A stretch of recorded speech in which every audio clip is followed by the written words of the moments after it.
I may have to take a pause to get a second bottle. Welcome, friends. Totally fine. Yes.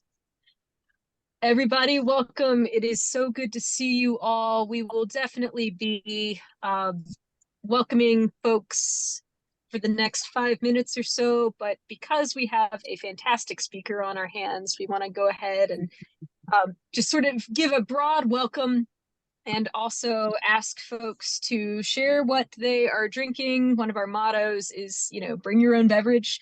Tonight I am drinking a Canada Dry, and so if you are here with your own beverage of choice, feel free to raise that up. And cheers. We are going to have a wonderful discussion tonight on The Cross and the Lynching Tree by James Cone. A very quick introduction to the virtual book club. If this is your first time on the virtual book club is a collaboration between South Carolinians for Alternatives to the Death Penalty and the South Carolina Christian Action Council. We have books that we read every other month, and we gather and we discuss them, and sometimes we're lucky enough to have a featured speaker, whether that is a scholar on the material we are covering, whether that is somebody who is the author of the material that we are reading together. We also have a movie night that we will have in the summer as a kind of, summer break from required reading or reading that we do as a program. So we'll have more information about that. And we will also have more information about the May Book Club. So stay tuned for that. Tonight, I have the distinct privilege of welcoming our wonderful professor and scholar for the evening. He is one of my former professors, so I'm very biased. I will go ahead and say that. But I want us to give a warm round of applause to my friend, Reverend, or I say Reverend, he could have been, but Dr. Roger Sneed. Dr. Sneed has a bachelor's from the University of Tulsa. He got his MDiv from Candler. He has a PhD from Vanderbilt's Divinity School. He's somebody who cares about lots of different scholarly topics in the field of religious studies. I had him for a class on human sexuality and Christianity, which he loves, and he will say that I was a part of his favorite class. I'm just going to go ahead and say it. But one of the things that I really loved seeing from afar is the work that he is doing on Afrofuturism and pop culture and also Black religious thought. He just released a book called The Dreamer in the Dream, Afrofuturism and Black Religious Thought. You can check it out wherever you buy books, but we encourage you to buy them from your local bookstores. More on that later. And tonight we have Dr. Sneed because he is also somebody who teaches about James Cone at Furman. One of my best friends was in his capstone class, which featured all of the greatest books written by James Cone.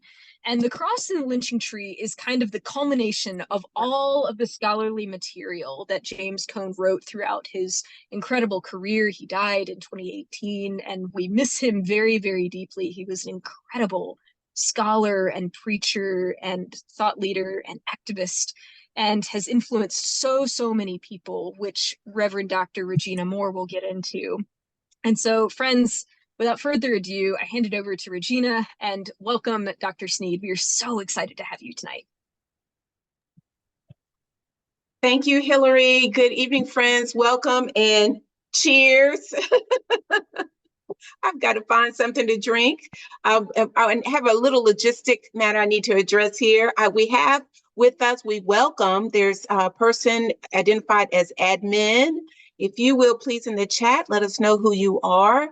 It is important that we are able to identify everyone in the chat. So admin, will you please identify yourself in the chat? Welcome, welcome, welcome. If you will let us all engage the chat and let us know where you are tonight, your location, your physical location. We hope that we will reach the span of South Carolina and beyond. Tonight, we will talk again about James Cone's book, The Cross and the Lynching Tree. I want to give you a little bit of foundation. It was intentional that we do this during Holy Week for those who identify as Christian. Jesus says to the disciples in the 12th chapter of John, watch me lead. Now, those are not his exact words, but those were Jesus' sentiment in the 12th chapter of John. And on this Holy Week, Jesus foretells his glorification through his impending death and resurrection. Jesus knows that he will be executed, and the disciples do not know. Jesus knows that he will be wrongly accused. His disciples do not. They do not know. Jesus knows all the while that while he was teaching and preaching and healing, God had a plan for him to fulfill the prophecy as a lamb to be slaughtered. So when we think of Jesus and the imagery of lambs, we often think of Jesus shouldering the precious lamb and all of its purity. This is not the imagery that James Cone paints in his work. The image that belongs in our hearts and minds is the image of Jesus this week holding a piece of wheat, speaking metaphorically about his impending crucifixion, describing it as the moment when the Son of Man will be glorified. I'm helping y'all lay the foundation for this book. You with me? Using the imagery of a seed falling to the ground and dying to produce many seeds, Jesus predicts his own death and resurrection. So tonight we look at the work of liberation theologian and our brother James Cone, who would take it a step further and state claim that Jesus's identification with the marginalized, with the poor, with the sick, with the lame, with the blind, with those on death row, with those yet holding on to the clemency process, the oppressed, is another visual expression of what is to come. This week, Jesus predicts his sacrificial death as a form of solidarity with those who suffer. The truth of the matter is, the transformative power of Jesus's death and resurrection brings about liberation, and it brings about new life for all who would believe. And it comes with a heavy price. As James Cone describes, it comes with betrayal. It comes with denial. It comes with a gruesome death. It comes with a painful loss. Death in our culture, in our personal lives, is an eyesore to the heart. Is it not? Death is traumatic to the body. Death has a power that yields no light. So for those who identify as Christian, death is imminent this week. And this is why James Cone's book is crucial this week. Jesus' prediction about his fate only reminds us that Good Friday is coming. 72 thorns in the crown, blood oozing from his head, nails in his wrists, stakes in his ankles, screaming mothers, helpless fathers, terrified soldiers. Those fully entertained are also standing in the crowd. Vengeful leaders, R-rated injustice. The sun will refuse to shine. Jesus and all of his innocents hanging on a lynching tree between two thieves on Calvary, full of grace, yet not extended an ounce of mercy. Indeed, the wheat shall fall and die on full display at Calvary and in Texas and in Alabama and in South Carolina. Lord, have mercy on us. So, Dr. Sneed, in light of all of this, we have a few questions for you as you will help us work through this beautiful book. And we encourage that this is an interactive conversation tonight. We only have an hour, so feel free to engage. It's to get us started. It's to get us started. So let's go. Let's just start here.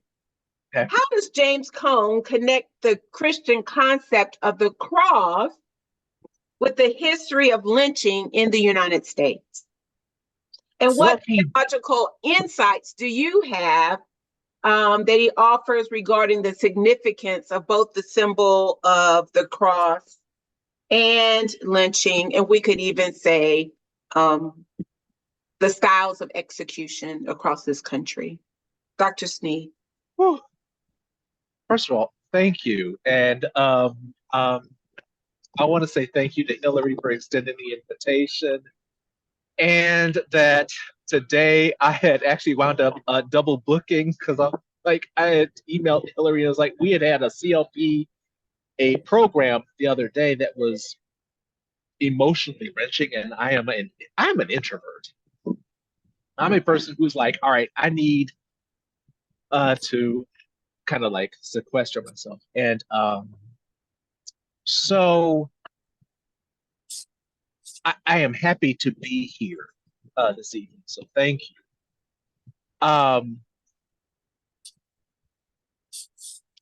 Cone is trying to deal with the ongoing litany of Black death in this country. And how does that relate to not just Jesus, but also an oppressed people who had been occupied? And Jesus, we can't take Jesus out of the context of Palestine in the first century. And I will also say, forgive me, this is my second full glass of wine, so yeah. Where I think Cone got it right was understanding that oppressed peoples will have moments in which a person becomes a signifier of that oppression. Jesus as crucified, as what what Jewish people expected was a Messiah, someone who would restore them to what they were. But then Jesus is like, no, I'm trying to tell you something else. For Black folks, we have looked for a Messiah. We have done this over and over and over again. I think what Cone and the promise of the cross and the lynching tree is to look at the Black bodies hanging, the burned Black bodies, and go, no, it's not MLK. It's not Rosa Parks. It's these bodies, the lynched bodies, that are the promise of the kingdom. That's my reading of the cross and the lynching tree. And I will say that I think that one of the things that Cone critiqued us in academia for not doing was not pushing his work further. He criticized academics, particularly Black academics, for not pushing his work. Cone, in the cross and the lynching tree, he's trying to make sense of Black death in light of the resurrection. And what does that look like? And that's an existential question. It's an existential problem. When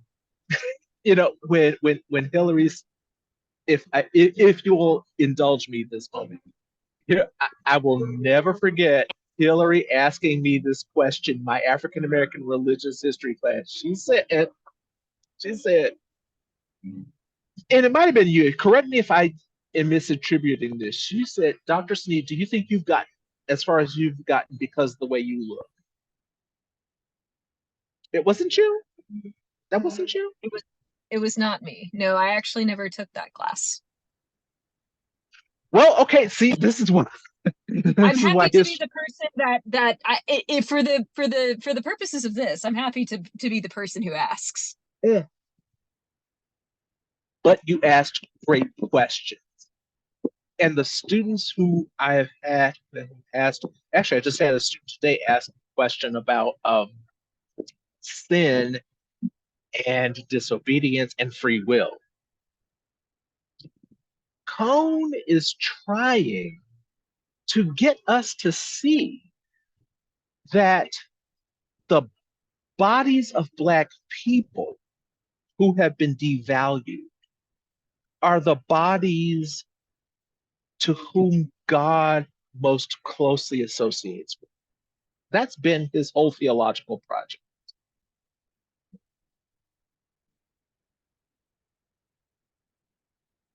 The lynching tree, as a form of execution, says that we devalue life so much that whatever you have done that we do not agree with is now worthy of death. You can no longer be a part of whatever our system. He's asking the question of, well, wait a minute, what is the system that then leads to the execution of people? Is there no other way? Where I wish the cross and the lynching tree had gone. Because I remember using it for my senior seminar, and I said, he's relying on a narrative of lynchings that's going from like the 30s into the 50s. I'm like, but where's Trayvon Martin? I'm like, this needed to gestate more. We needed more contemporary voices. We need the voices that in some ways when Hillary mentioned my book, The Dreamer and the Dream, it's like that was the catalyst for me writing this because again, and I'm glad in the promo she was like, he describes himself as a blerd. I'm a gigantic. I see life in the future. I'm gonna shut up in about 5 minutes because it's like because I don't want to talk too long. But as I was saying on this panel the other night, I'm like, we have to imagine life differently. Cone was trying to imagine life differently. And my critique is that Black scholars who followed him never pushed him. He was mad that we didn't push him. He was like, you haven't pushed my work. And if we are to imagine the life of Christianity differently, and I'm glad that we're doing this on Maundy Thursday. This is not lost on me. Who Jesus was for the oppressed, who Jesus is for the dispossessed, who feel they have no voice. And it was never about calling people to say, come to the altar and you got to get saved and you got to be like, not. It's about living with people where they are and envisioning a life with people together. The Lynching Tree, Cone's last book. Okay, and I will shut up in a minute. So I should have had to put a clock on myself. As I sit here on this Thursday evening, on a very clear night, having my bottle of wine, what Cone is writing in the Cross of the Lynching Tree is a kind of final argument about who we think Jesus is for us. And I hope that made sense.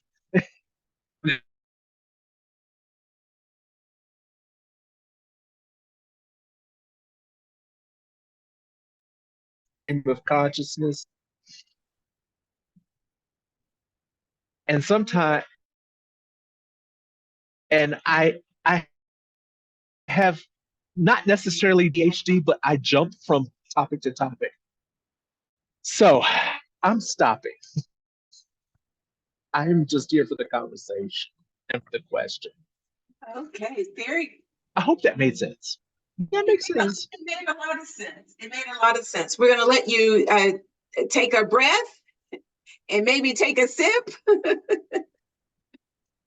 as we continue the conversation. I want to remind us that you mentioned Black bodies, and I want to remind us of some of the statistics. Black and Hispanic people represent 31% of the U.S. population, but 53% of death row inmates, 49.9 and 11.3% respectively. The death row population is over 41% Black, even though Black people make up about 13% of the US population. So we're talking about persons of color, we're talking about Black bodies, and with a few days left, it's Women's History Month, right? That is, oh, I'm so sorry. I'm sorry. Go ahead.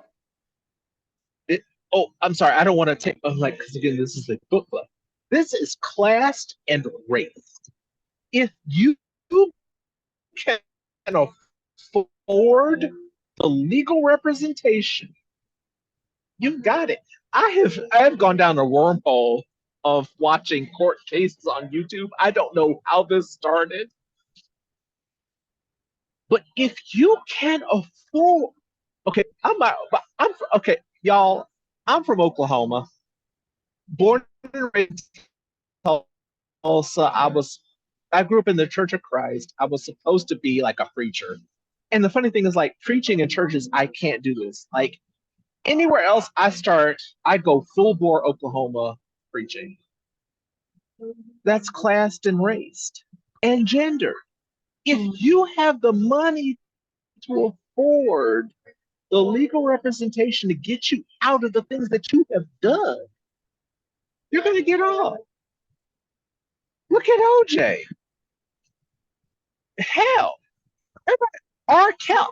Kelly got along for a long ass time.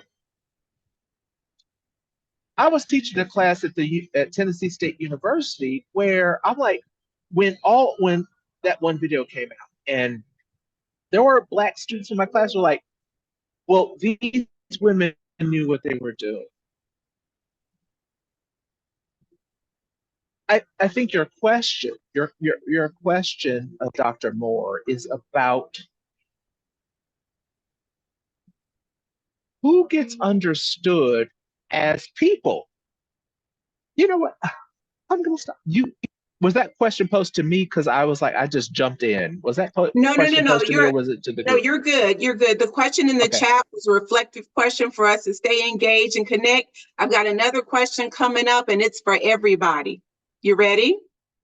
I don't know if I'm ready, but I'm gonna ask it. So it is Black History. We talked about Black bodies this month. With the few days that are left, is Women's History Month.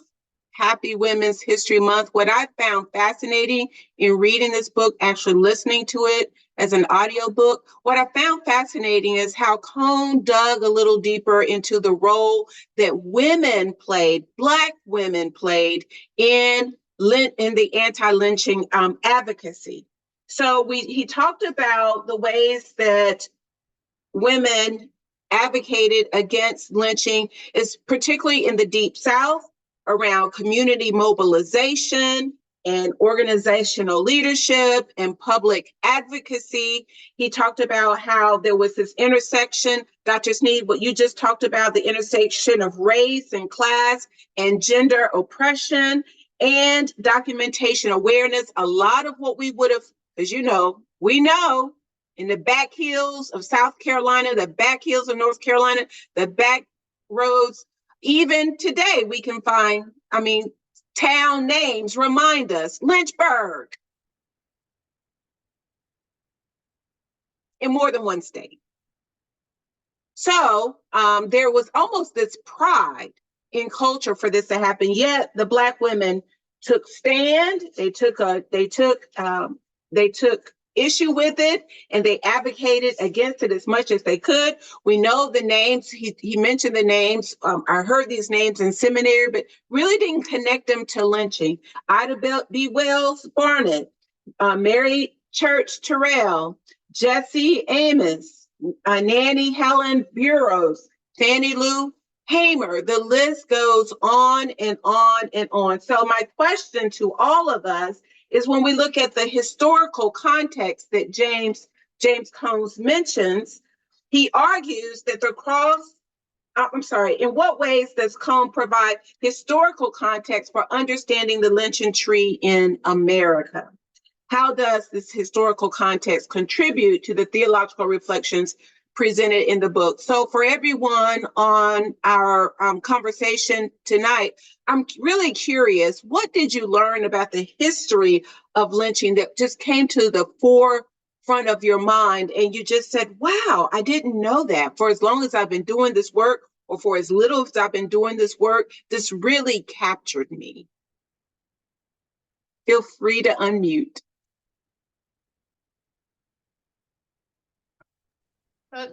To me, I knew about Ida B. Wells, but I didn't realize this was her jumping off point.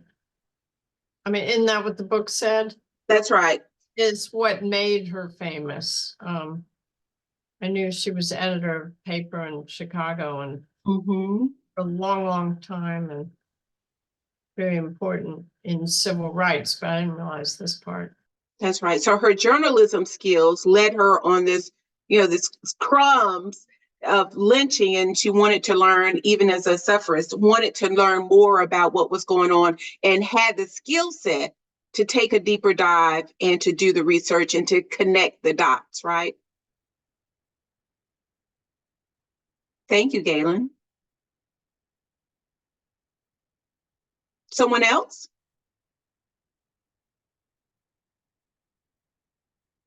Dr. Sneed, I'm going to turn to you then. The problem is, I've done this in class, and I'm like, does anybody have any comments? And everybody's like, so I am not upset about silences. Actually, in the silences, we find, I look at people's expressions. I tend to clue into those because I am also an expressive person, which my mentor, Victor Anderson, he told me, yeah, I had to take that shit down because he'd be like, you have not got. So Ida B. Wells Barnett, like, what prompted her work was the murder of her friends who had a successful grocery store in Memphis. And it was more successful than the white grocery store. And those men were murdered. I think about, when we talk about wealth and advancement, a lot of that is tied to wealth and who gets to succeed. And Ida B. Wells Barnett's anti-lynching crusade, if I'm remembering my reading correctly, started from that. And I was thinking about this today, and I've been thinking about this since October 7th. And this is kind of like the ground for the next book, but also, what do we mean by human? Like, James Cone's work has always been about centering Black humanity. Ida B. Wells Barnett responding to the inhumane murder of her friends. And what does it mean when we live in a world in which some folks designate some folks as human? and others as not human. It's and it is weird because like I'm coming out of my subjectivity. I live in this body. Like Ida B. Wells burned. That is a human being. Her friends were murdered. She had to speak out. And so Galen, yes, was it? Yeah, yes, thank you. I am glad for that question because my God, the sad thing is the tragedies of human experience then lead to moments in which other people say, no, no. Her friends should never have been murdered for having opened a grocery store and having actually done it well.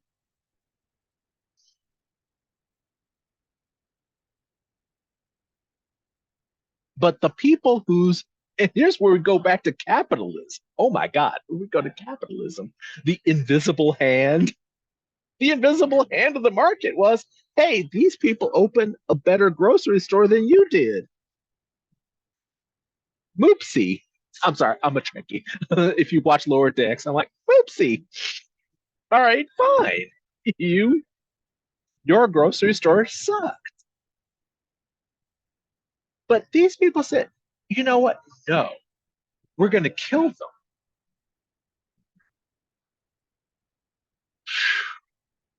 What does that say about us as human beings?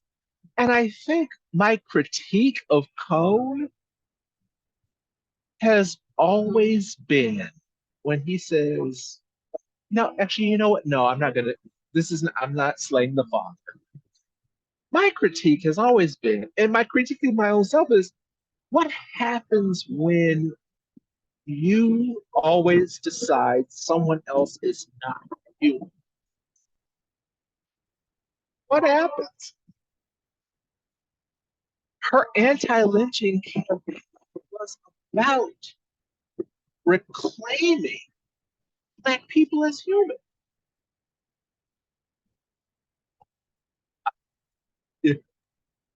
Yeah, It's I like, think, yeah. I think that's powerful to think about one's humanity. Thank you for lifting that up, Dr. Sneed. And I want to couple that with Hillary's comment in the comment section when asked about the historical context. She writes the depth of the brutality that Cone writes about.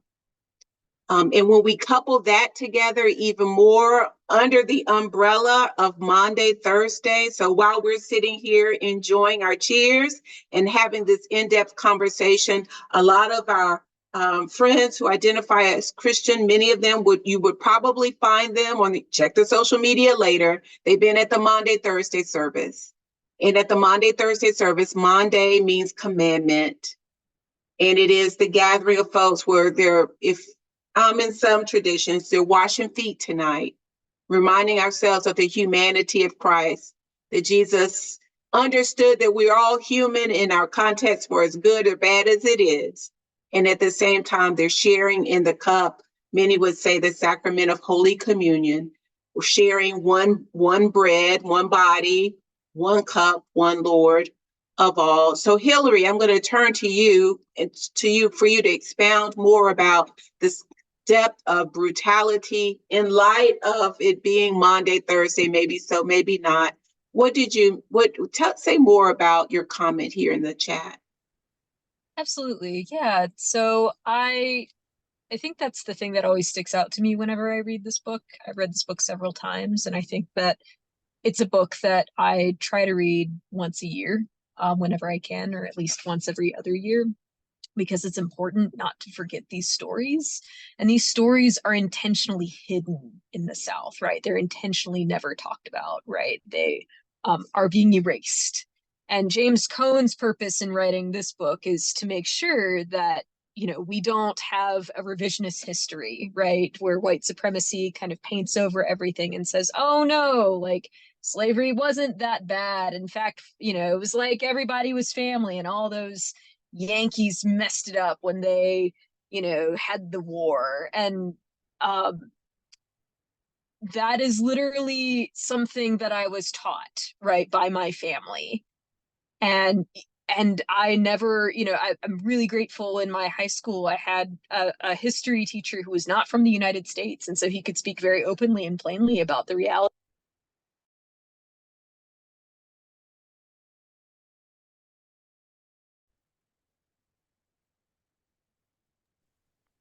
Let's see. Hold on, Hillary. You're muted. You're muted. You went off. Hillary. It looks so good what she's saying, doesn't it? Let's get in the chat. All right. Hillary, for some reason you went out. I'm not sure what happened. I don't see that you're muted, but we could not hear you. Well, just when you were getting to the good part. Yes. If you could back up about 90 seconds. Right. Are you there? Okay, we can hear you now. Excellent. So just when you started waving those arms and getting into preaching mode, then it went out. I know. It's always how it happens, right? One of the things I really love about this book is that it actually has case studies of what it looks like to do white work as white people. And I think it's really important that Cone, doesn't just talk about Black bodies and pain, or just Black Black bodies experiencing new life and resurrection. He also talks about white bodies and the responsibility of white bodies, right? And on the one hand, you have Dietrich Bonhoeffer, who leaves Germany and comes over to the United States, and he could have a cushy life, but he sees the injustice that's happening in his home country, and he goes back, right? And we can argue the ethics of his decisions and whether or not that was okay, participating in a plot to kill Hitler. That's another topic for another day. But he was somebody who saw the suffering of other people and said, I want to stop this suffering. I will not let this stand. And was somebody who died suffering amongst people that he tried to help. Versus Reinhold Niebuhr, somebody who was also celebrated, somebody who also taught at a prestigious seminary, and somebody who actually did not really do the work that he often, maybe espoused caring about. And in fact, actually maybe didn't espouse caring about very much. But we sort of have a revisionist history of, Bonhoeffer really loved Black people. But if you heard a panel where James Cone was talking about Reinhold Niebuhr, and whom he studied, right? He specialized in the ethics that Reinhold Niebuhr focused on. He said Reinhold Niebuhr didn't care anything, and I'm the person who has his chair in the seminary he taught at. Reinhold Niebuhr paid lip service, but he did not walk the walk. So I think it's really important that in addition to talking about the realities of brutality, we talk about the realities of the work and how easy it is to pay lip service to this kind of work, but not actually do it, but to show what it does look like and how incarnational it actually is, that you actually take on the suffering of Jesus when you do this work, because it's impossible to not do that when you feel the pain of other people who are being crucified with Christ. I could go on. I have another question for Dr. Sneed, but can I just jump in? Go for it. Can I when I was teaching, when Hillary was in one of my classes, I had described myself as, I think, atheist or agnostic. In the intervening years, things have happened. I don't know how to explain it, but I feel God in a different way. My next book is what I'm hoping to write is a theology of empathy. But when Hillary, what you mentioned, I'm like, yes, I was like, that's why I wanted to jump in. I'm like, oh my God, yes, you are exact. As this group is about opposing the death penalty,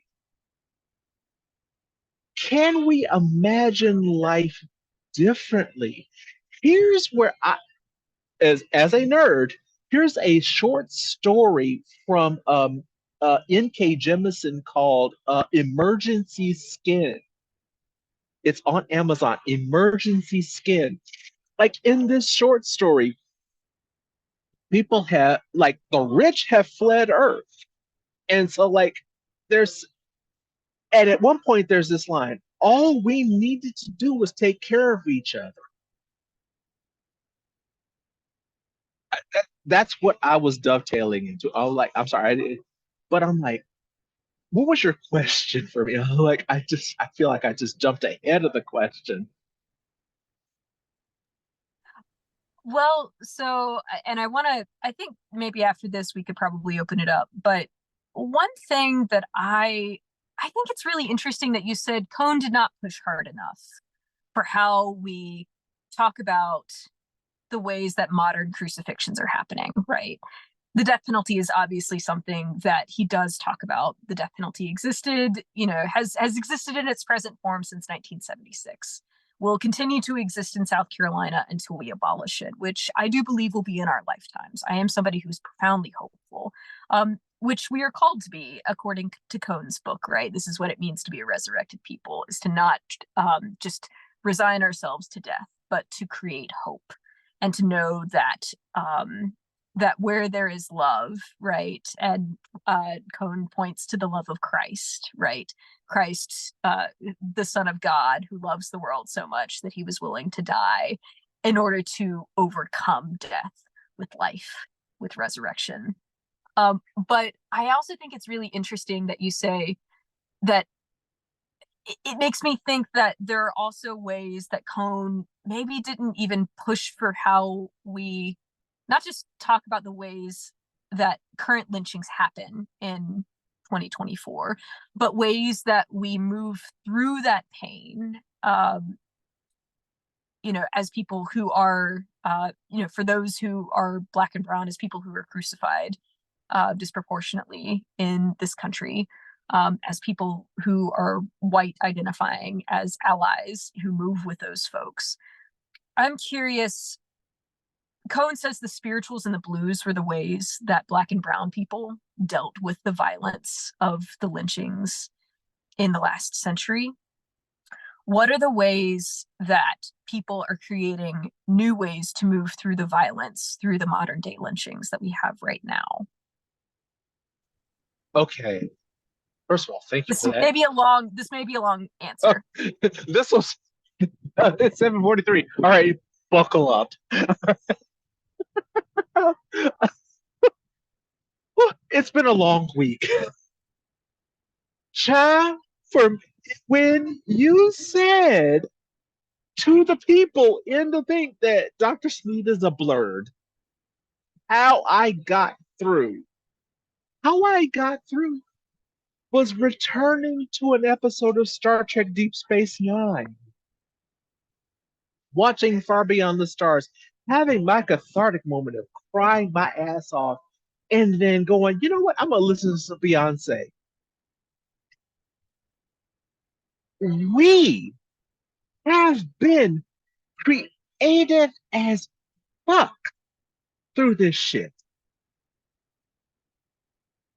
And what I realize is that when we're asking this question, how do we live through these moments?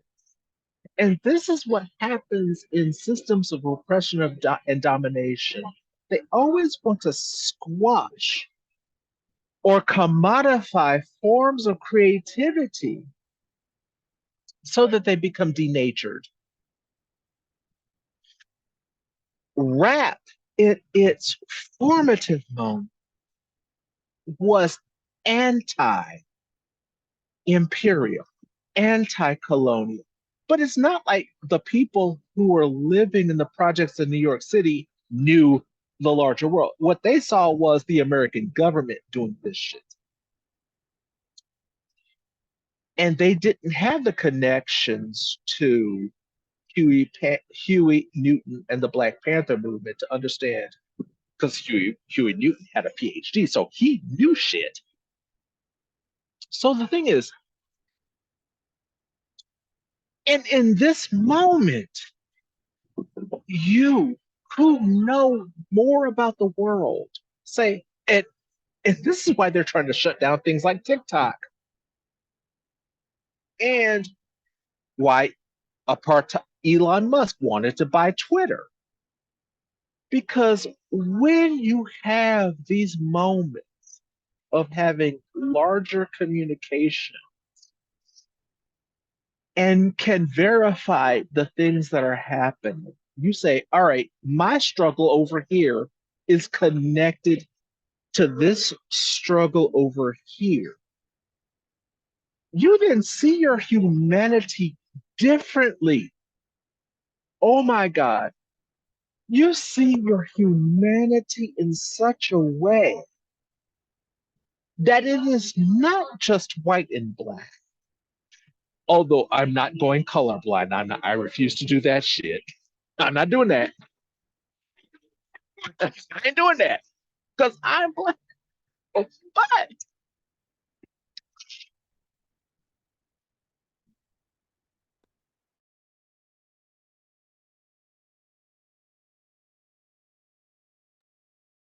It appears that we have Please lost Mark hold. for a quick moment. Yes. He will probably be back with us. While he's gone, though, Regina, I'm curious if there's anything that you want to kind of round out before we maybe turn it over to other folks. Yes. So there's now a question in the chat. Want you to think about as we wrap up our conversation, your reflection question. How did reading this book impact your understanding of Christianity, race, and justice? We could tweak this if we need to. How did reading this book impact your understanding of your faith, race, and justice? It's interesting to me, Hillary. While I told you all, while I listened to the book as I was driving across the state and other places, and I've read some of other James Cone's work. But it's interesting to me while I was driving and listening to, I looked at the trees differently.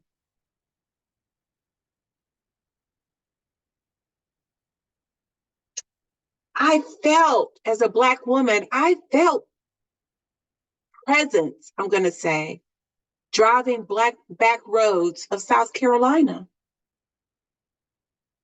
And I often ask myself now, was that one of the places? Drive by one of the plantations, what happened there? There's a presence that shows up now. I will also say, in reading this book, it reminds me, Dr. Sneed talked about how there's this futuristic or futurism that's missing out of Cone's work. Well, I can tell you where you can find it, friends. This is Holy Week. We're reminding you again tomorrow in many Black churches across the United States, there's this worship service called Good Friday, the Good Friday service. Now, in most other faith communities, including those predominantly white, there's the Tenebrae service, lots of silence, lots of, reflection, walking. It's a similar service in terms of context, but the delivery is completely different. I know, Hillary, you're participating in a Good Friday service tomorrow. Both of them are beautiful, equally beautiful services. The difference, though, the Good Friday service, it recounts the 7 last words of Jesus on the cross, and it comes out of the Black church tradition. And there you will find embodied the work of this book, where Black folks are preaching and praying and singing and suffering together with Jesus on that cross. Why, oh my God, have you forsaken me is one of the texts that will be taken. It's usually 7 preachers with 7 scriptures for about 4.5 hours. I'm being that's a little hyperbole there. It may not be that long. I don't know. I have definitely been to those services. So it's intense. I tell you, friends, if you ever get the opportunity, if you ever carve out the time, it's usually between the hours when Jesus was on the cross, from noon to 3. They take up all 3 of those hours. When the sun refused to shine. Where should I go to such a service in Columbia? In Columbia, I haven't looked them up, but I would think Brooklyn Baptist will have one. I would think maybe Bible Way Church would have one. They're in the I don't want to give your geographic location, Okay. Galen. I would Those are say enormous. They're enormous churches. they're enormous churches. You are not going to find the you're not going to find the service at Shannon Baptist Church. It's not going to be there. No, I'm Don't looking go. for a black church. Right, that's right. That's right. So No, you no. yeah, you could simply Google Good Friday service and your zip code, or Good Friday service in your town, and something ought to pop I know, up. I can Google. I wanted Regina's recommendation. Oh, well, then I'll text you. Brooklyn for sure. Let me make sure they have the service. And then here comes Roger. And then Bible Way would be another good one. Yeah, Okay. any of those. I hear you. Reed Chapel. I preached at one of their services. Reed Okay, Chapel, AME Church. No, I'm connected to them through more. Okay, yeah. So that's where I'll go. Yeah, that's a great I service. know them. Yeah. Yes, yes. Okay. Roger, you're back. You're back, Roger. I am. I'm so sorry. I haven't connected to this. Hang on one second. I'm back. It was a No, you're fine. While we were waiting Can you to hear come me? back. You can hear me? Yes. Can Oh, you hear us? yay! Then great. Okay. All right. Yes. I'm back. My computer is I need to buy a new laptop. My laptop was like, girl, I can't take. You're fine. I was sharing with them. I have a question for them to consider the impact of this book in their faith, their race, and injustice. And I was sharing with them the embodiment of this book can be found tomorrow in traditional Black worship services at the Good Friday service from noon to 3. So as we wrap up and prepare to wrap up, I do want to go back to the question and give everyone an opportunity. You might have found this book emotionally driven. You might have found this book learning it through a historical context. You might have even thought about this book and reflecting upon your own faith. There are no right or wrong answers here, friends. We want to hear from you. What impact has reading this book or listening to this book made? It has informed you as an advocate for anti-death penalty work and your own personal life. Christina, I see the look in your eye like you want to say something. I do. And I also wanted to just say I'm sorry that I graduated, I think, the year that Dr. Sneed came to Furman. So I graduated Furman in 2007. And so I'm jealous that Hillary got to have him. I took many religion classes, but never had the pleasure of being in one of your classes. Yeah, so I was reminded, and I could probably talk forever about this, so I'll try to be succinct, but it really stood out to me. I loved the book. I think for me, it's as a white person who over the last several years has been trying to come to terms with privilege and my now responsibility.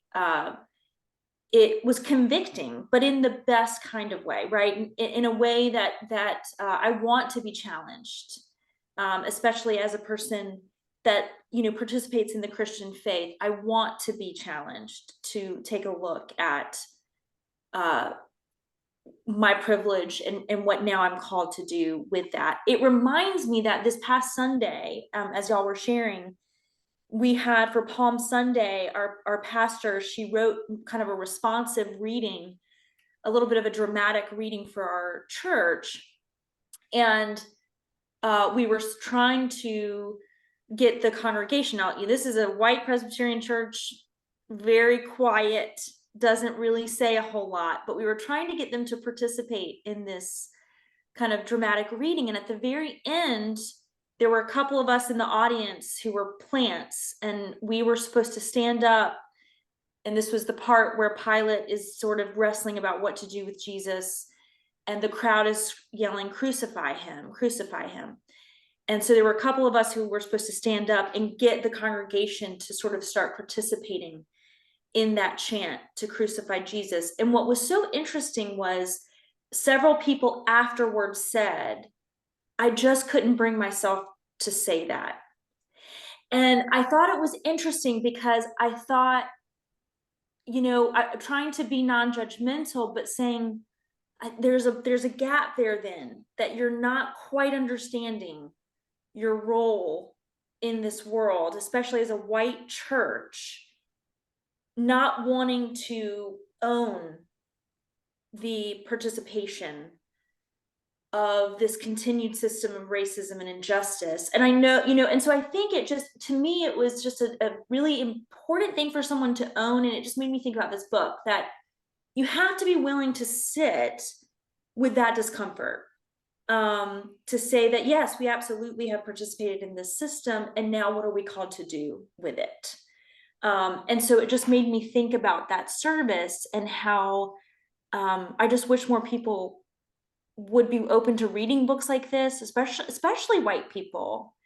And then recognizing the sacrifice that we are called, like Hillary was saying, the suffering or the sacrifice that we are called, if we say we are followers of Jesus.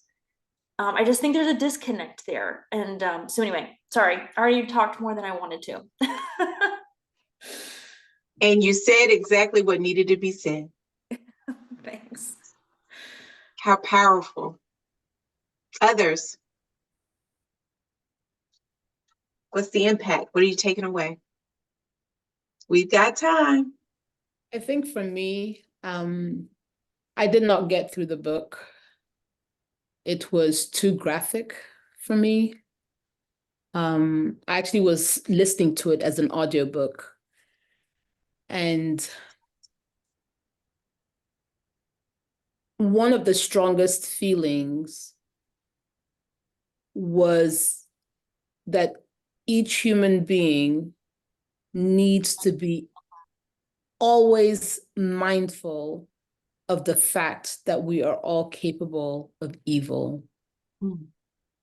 And that was a very scary realization, especially because I already know that, you know, it wasn't new that we're capable of evil, but just the segments that I listened to just almost like held my head down and said, get it.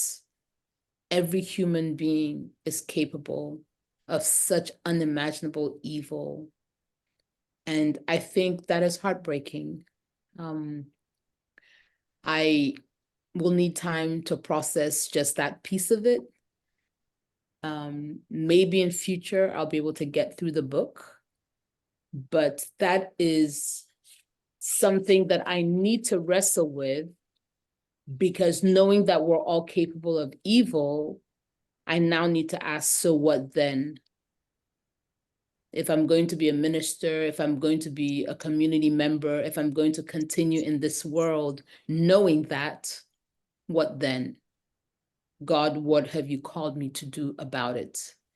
So it's a heavy weight, and it's not something that I can treat lightly, but I think I need to wrestle and ask God, why did you hold my head down and make me see this so harshly again? So that's the little I can say. Yeah. Thank you so much, Lillian. As we prepare to wrap up, I want to remind you before I turn it back over to Hillary for a final word. I want to thank Dr. Sneed for being with us tonight. I want to remind you of our next virtual book that will happen on Thursday, May the 23rd at 7 p.m. How High the Moon is a novel by Karen Parsons. Karen Parsons is an actress best known in her role as Hillary Banks on the sitcom The Fresh Prince of Bel-Air. She is also an author, and How High the Moon is her debut novel. Published in 2019, How High the Moon is a historical fiction novel set in the racially charged atmosphere of the Jim Crow South. The story revolves around a young girl named Emma who lives in the town of, y'all help me, because I've been listening to the book and I still have trouble pronouncing Alcolu. Thank you, South Carolina.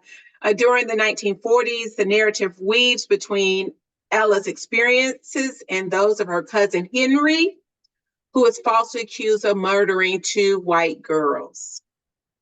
The novel explores themes of racism, identity, family, and justice. It provides insights into the challenges faced by African Americans during the time of segregation and highlights the complexities of racial dynamics in the Southern United States. Join us, please, on May the 23rd. That's a Thursday at 7 p.m. Hillary? Friends, I know that many of us come to this space from different kinds of religious and spiritual orientations, but I know that it is Maundy Thursday, as Reverend Dr. Moore has said, and so we thank you for spending time with us. We know you could have been a lot of places and you chose to be here to have a conversation that is really difficult to have with lots of different people, which is not very common either. And so as you go forward, as we go forward feeling sensitive about all of this work in a way that is important, in a way that is important, especially as we think about the abolition work that we will need to be doing and the violence that is extremely similar to the violence that Reverend Dr. Cohn describes in The Cross and the Lynching Tree. Know that something that I've been thinking about, know that the worst thing is not the last thing, which is part and parcel of the story of Maundy Thursday, right? The arrest and what will be the trial and the crucifixion and the death of Jesus. The worst thing is not the last thing. The last thing is the last thing, but there is so much hope around the last thing and between the worst thing, or what feels like the worst thing, and the last thing. So may you go with that hope and that knowledge, however you celebrate this weekend, however you observe it, whether it is something that you hold near and dear, and whether you are awaiting the resurrection on a church Sunday service, or whether you will be relaxing in the beautiful weather. I think it's beautiful weather that we will be having as the springtime kind of comes into full fruition. Know that you are loved, know that your voice is welcomed here, know that we are really grateful for your presence, and we look forward to seeing you the next time. Take care, be well. And a big thanks to Dr. Sneed, too, for being with us, a conversation partner, and a fantastically exuberant one at that.